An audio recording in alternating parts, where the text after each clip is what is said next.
নমস্কার বন্ধুরা, রাধে রাধে। আজ আমি বানাবো আমলকি টক ঝাল মিষ্টি আচার। আমলকি তো আপনারা সবাই খান, কেটে রোদে শুকিয়ে। আমলকির প্রচুর উপকারী। আমলকির 108টা গুণ আছে, বলতে পারেন এটা মহা ঔষধি নামেও পরিচিত। আমলকি ত্রিফলার কাজেও ব্যবহৃত হয়। গ্যাস, অম্বল, বুক জ্বালাতে দারুণ কাজ করে। খাওয়ার শেষে আমলকি শুকনো করে রাখলে সেটা খেলে হজম শক্তির ক্ষমতাও বৃদ্ধি পায়। এক কথায় হজম ক্ষমতা বাড়ায় এবং মেদ কমাতেও কাজ করে। আমার মতো প্রসেসে একবার এইভাবে আমলকির আচার বানিয়ে দেখুন। সারা বছর থাকবে, আচার নষ্টও হবে না এবং আমলকির যে কষাটে ভাব সেটাও দূর হবে। এইভাবে একবার বানিয়ে দেখুন, খেতেও অপূর্ব সুন্দর টক ঝাল মিষ্টি আচার। প্রথমে আমলকিগুলোকে ধুয়ে নিয়েছি। এবার আমি আমলকিগুলোকে ভাপে সিদ্ধ করে নেব। জল দিয়ে সেদ্ধ করলে আমলকির সমস্ত গুণাগুণগুলো জলেই চলে যাবে, তাই আমি ভাপে সেদ্ধ করব। তাই একটা হাঁড়ি নিয়েছি। হাঁড়িতে এরকম ছিদ্র গামলা দিয়ে আমলকিগুলো এরকম ছিদ্র গামলার ভেতর দিয়ে দেবো। এইভাবে হাঁড়িয়ে জলের মধ্যে গরম জল টকবক করে ফুটবে, তার মধ্যে যে আমলকিগুলোকে ছিদ্র গামলায় দিয়ে দেবো। আপনারা যে কোনোভাবেই স্টিম করতে পারেন, ভাপিয়ে নিতে পারেন, যে কোনোভাবেই। আমি এইভাবে করেছি। এইভাবে ভাপিয়ে নেব। ভাপিয়ে নিলে কি হয়, এই আমলকির গুণাগুণগুলো আর নষ্ট হয় না, এর মধ্যেই থেকে যায়। এই যে ঢাকা দিয়ে দেবো। এবার 30 মিনিট পর ফিরে আসছি, বা 15 মিনিট পরে একটু দেখে নেব কীরকম হয়। যে হালকা হালকা আমলকিগুলো ভাপানোর মতো সাদা হালকা হয়ে আসে। এইভাবে সেদ্ধ হয়ে গেলে সাদা হয়ে যাবে। এইভাবে সেদ্ধ হয়ে গেলে এই যে ছালগুলো ছেড়ে যাবে। এইভাবে একটু রোদে হালকা শুকিয়ে নেবে বা বাতাসে শুকিয়ে নিতে হবে। একটু বেশি সেদ্ধ করব না, একদম একটু হাফ সেদ্ধ করলেই হবে। এই যে ভেঙে যাচ্ছে, এরকম করলে চিপে দিলেই ভেঙে যাচ্ছে। দেখুন, এই যে ভেঙে গেছে চেপে দিলে। এবার একটা ভাজা মশলা করে নেব। আমলকি কিন্তু খুবই উপকারী। ঠান্ডা লাগলে, কাশি, গলা ব্যথা সমস্ত কিছুতেই খুবই উপকার করে। গ্যাস, অম্বলে তো কথাই নেই, এবং আরও বহু গুণ আছে, বহু গুণী এই আমলকি। একে এক কথায় অমৃত বলা যায়। এই যে ভেঙে যাচ্ছে। এবার একটা শুকনো মশলা করে নেব। স্টিম করা আমলকিগুলো কুচিয়ে শুকিয়ে নিয়েছি হালকা রোদে। আপনারা এমনিও হালকা বাতাসে রেখে দিতে পারেন। কুচিয়ে বীজটা বাদ দিয়ে দিয়েছি। এবার একটা শুকনো কড়ায়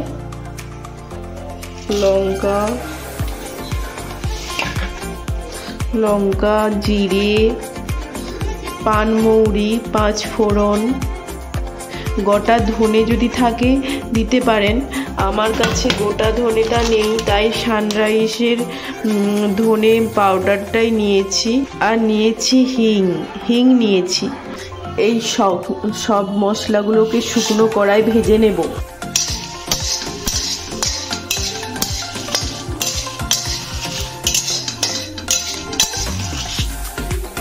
হালকা করে ভাজা হয়ে গেছে। এবার এগুলোকে গুঁড়িয়ে নেব।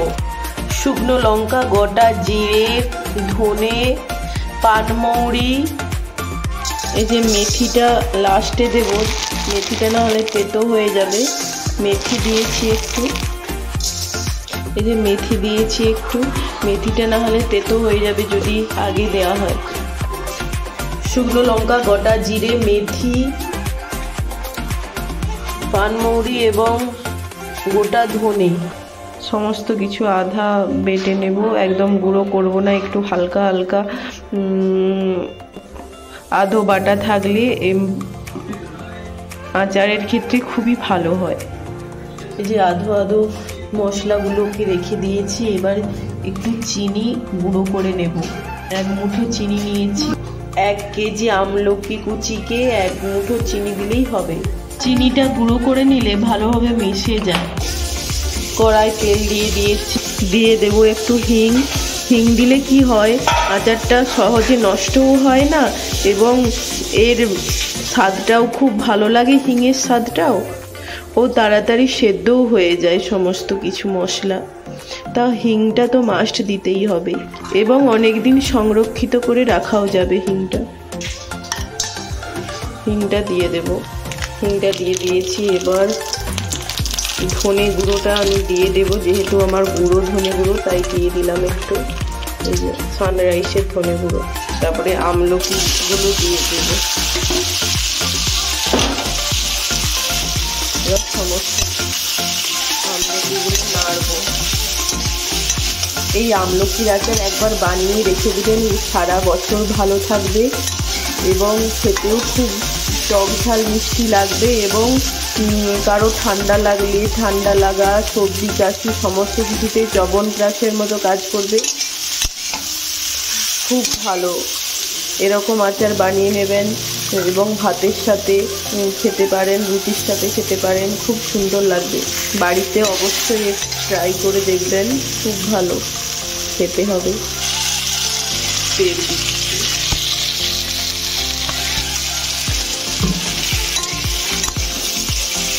এবার গুঁড়ো করে রাখা সমস্ত মশলাগুলো অ্যাড করব।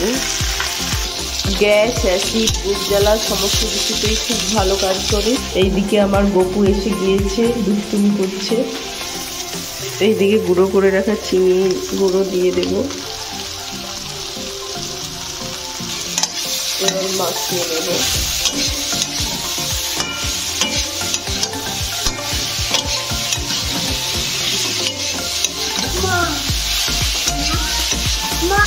এদিকে চিনির জলটা ছেড়ে দিয়েছে, এইভাবে নেড়ে নিতে হবে বেশ কিছুক্ষণ।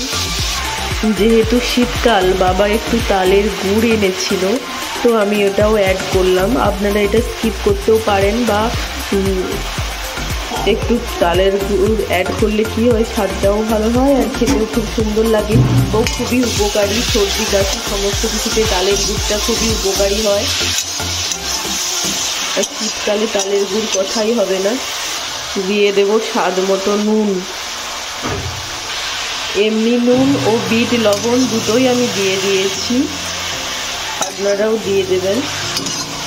প্রায় তৈরি হয়ে এসেছে খুব সুন্দর আমলকির আচার, খুবই টক ঝাল মিষ্টি টেস্টি আচার।